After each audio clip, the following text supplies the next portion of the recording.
His mum dropped him on a dog beach. Hey, buddy. Woke up the next morning, realised she'd made a mistake, and then disappeared.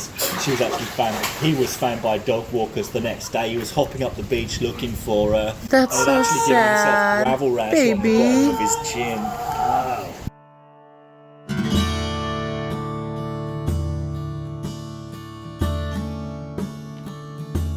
Canines all the way back, like they're designed for gripping a fish. It'll come up behind a fish at high speed, latch onto it, and then just flip it around with its tongue and then swallow it head first. That's how seals feed out in the wild. So these are all just incredibly sharp, gripping teeth. 4 or 5 weeks old. She's just finished molting out her white coat in the last week or so, and she's just in the process of learning how to swim and learning how to take feed. So you can see his face and his flippers are a bit darker. That's where his fur's fallen out, and he's getting his nice, handsome adult coat coming through. He's really not happy about it, hence the screaming. Sorry, dude. At this size out in the wild, you'd be expecting the animal to be about 45, 50 kilos.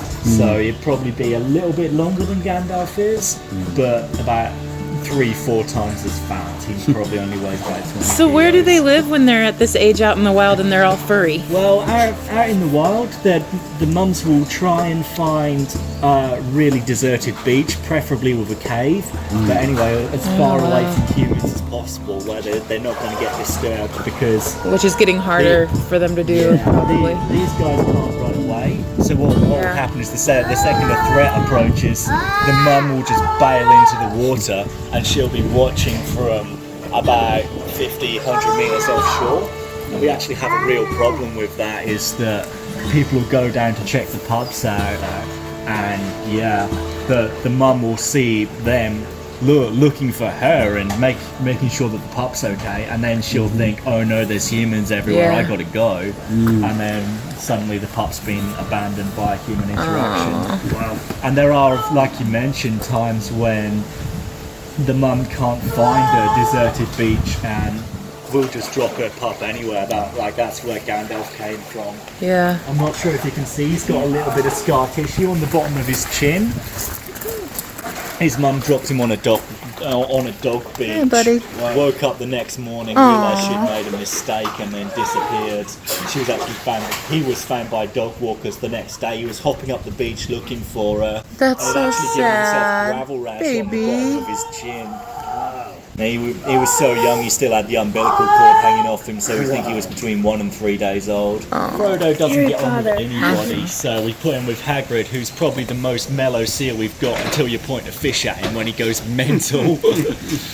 But yeah, they seem to get on okay, and Hagrid knows to respect Frodo's personal space. I don't know if he's going to look at us, but Frodo's actually only got one eye. He came to us with an infection up under his eyelid, and as a consequence of that, we got him on antibiotics, but we were too late to save the eye, unfortunately. Luckily for him, he's still technically viable, so he's got nice big whiskers, and they allow the seals to hunt in zero visibility out in the wild. So yeah, even with one eye, he's perfectly viable for release. How big do they get?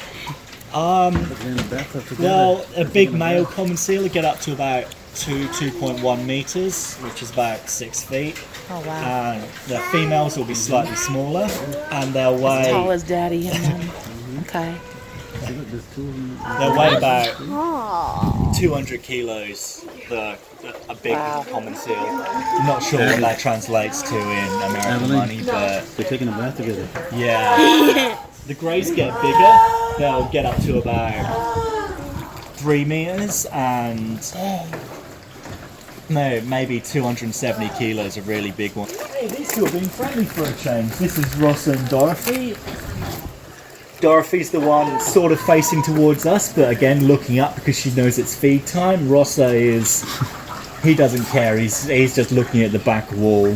He's actually on free feeds, he feeds himself. Dorothy is... She's gotten good enough at force feeds that you can hand feed her, but she still needs a bit of guidance getting the fish down, so you have to hold her head with one hand, and then just gently poke the fish in.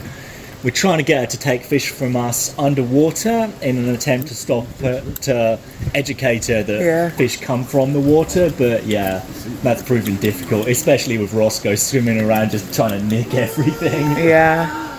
Next up we got Sabrina. She's had a bit of a neuro problem, poor thing.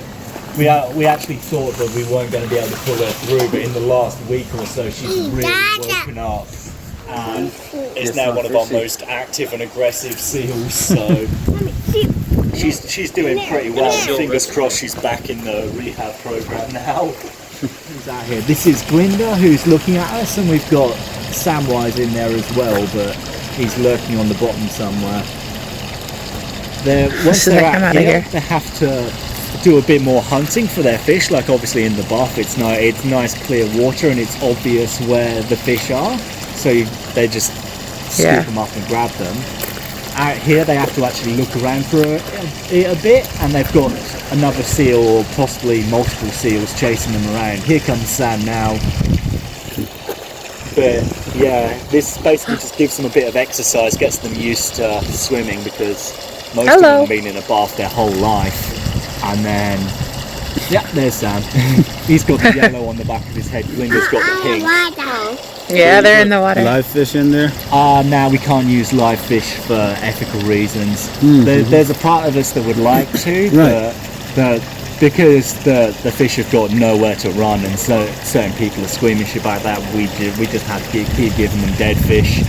We will hide as much as we can behind that board there and throw the fish over.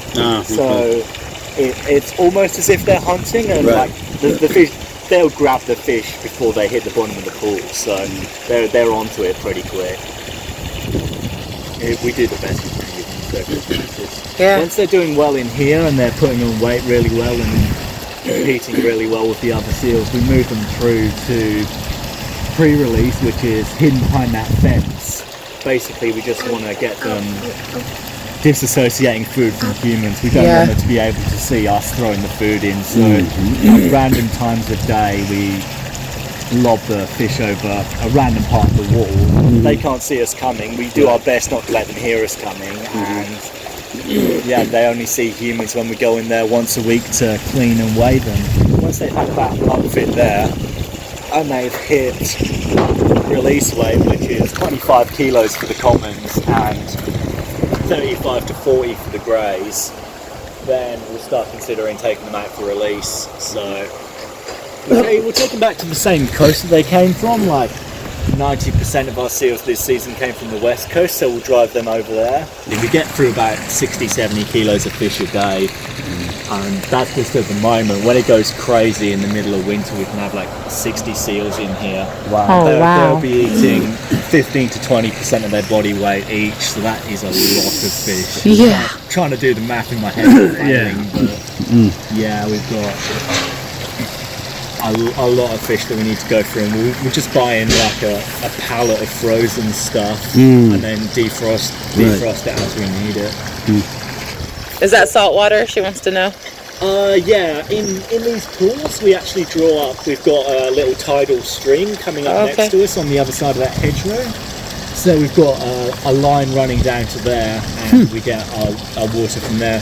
The kennels, we're actually using mains water, but we throw some salt into it as well, just to make it a bit brackish, and that helps with treating any infections that they might have, while at the same time being nowhere near as contaminated as all this stuff, because we don't have the fancy filtration systems that we need to get all the nasties in Cortown Harbour out of the water before we pour it on our sick animals. But these guys out here, they're basically just getting the ocean.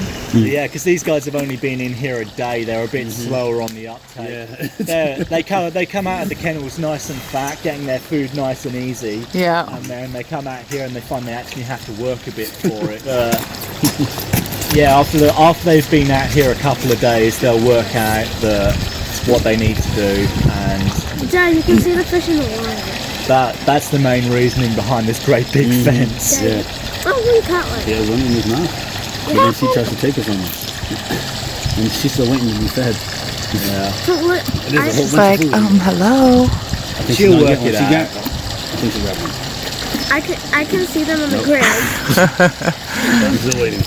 It's a new world, Glinda. It's a new world. Oh, that one got another one. She's gonna You're get gonna eat it properly. You're gonna tear it up. Tear it up. Yeah, we like to encourage them to swallow the fish in one go as much as possible because obviously out in the wild there's Gonna be flapping all over the place. a lot of pressure on them, and there's a lot of things that will try and steal their food as well. So you got herring gulls floating around, you got other seals, you got fish, you got small sharks, and we don't want them to make all the effort of taking a fish down just to lose it. So What's the lifespan of a seal? out in the wild they live about 25-30 years. Wow. In captivity it can be upwards of 40. Wow. Depending on the seal and who's looking after I it. didn't know it'd be that long.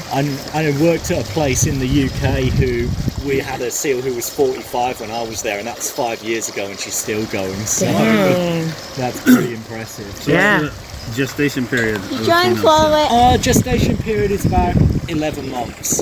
So they'll drop the pups, they'll look In a after few them for a minutes. month or two, and then they'll leave the pups about the same time that they get pregnant for the next one. So Wow. they have the pup about the same time every year. Gandalf still screaming back there. Yeah. Here we go now. We need our one. So nocturnal is what? The animal that what? Sleeps in the day and sleeps in the night. Right, now tell them what the other ones are. Diurnal is what we think of as a normal animal, so it's awake during the day and asleep at night. And there's also a third one, crepuscular, which is sleeps during the day and the night and is awake in the morning and evening. Twilight and dusk. What do you think? I know that, but We sleep in the night and stay awake in the morning and the evening and then go to sleep again at night. so we diurnal or crepuscular? Crepuscular? I don't know. What was crepuscular? What is it? Some people, I very much third am, one, because we're I the sleep third during one. my lunch break. But We're the third one. Well, so most people are diurnal, yeah, but some people are crepuscular. So it really depends on your And job. some are She's nocturnal. She's nocturnal. Okay, sometimes I'm nocturnal. Sometimes I'm nocturnal. I mean, they're just so cute. You want to cuddle them, Yeah, especially when they're all fuzzy. yeah, you don't want to cuddle him. No. He's not that much of a biter, although I did get properly shirt fronted a couple of days ago. But he wriggles. Good job. Good job, dude. And if he gets those front flippers out, you can really tell these guys are descended from bears because they're just like big paws and they've got so much strength behind them, and he just pulls himself away and his head's flipping around all over the place and he's an absolute nightmare. Yes, you. You talk about me like that. Yeah. I'm just sitting here trying to bald. Trying to lose my hair. He's doing a lot of rolling to try and get his fur out on the mat at the moment, so he's even more cute than usual. He is cute. Okay, let's see. Litter. Always put your rubbish in the bin. That's not good. We know more about outer space than oceans. True or false? No, this one. Yep, that top one. Into this one. No, it's mine. It's your turn. I know, but I'm like, True or false? true. Okay. True. 95% of the world's oceans are unexplored. We have better maps of planet Mars than the ocean floor. I won. Okay, Taven, how do seals keep warm in the sea? Wait. They're fur. Okay, let's see. They have a thick fur and layer of good job. fat under their skin called blubber. Whales have this too. So do blubber. What do seals eat, Abby? Fish. No, let Taven open up this time. Let Kingston open it up. Gray and common seals are opportunists. They mainly eat fish, shrimp, crustaceans, and squid. Squids too. Do we release all of the seals that we rescue? No. No? We aim to release every seal. While most make it back to the ocean home, about 74%. Unfortunately, some not survive back in the wild due to sickness or injury. Put it down slowly. Good job.